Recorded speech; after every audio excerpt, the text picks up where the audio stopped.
నమస్కారం ఘంటారావానికి స్వాగతం. ముందుగా ప్రధానాంశాలు.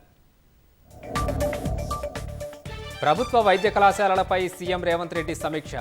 ఎన్ఎంసీ లేవనెత్తిన అంశాలపై చర్చ.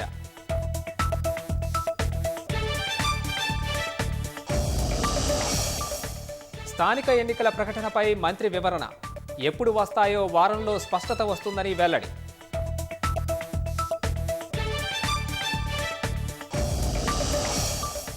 దేశాల మధ్య సహృద్భావ చర్చలతో శాంతి వికసిస్తుందన్న ప్రధాని.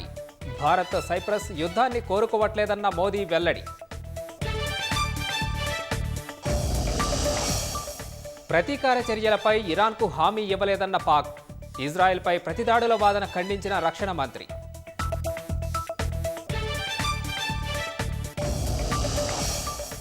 ఇరాన్ దాడుల్లో 5 ఇజ్రాయెల్ పౌరులు మృతి. పలువురికి గాయాలు, భవనాలు ధ్వంసం.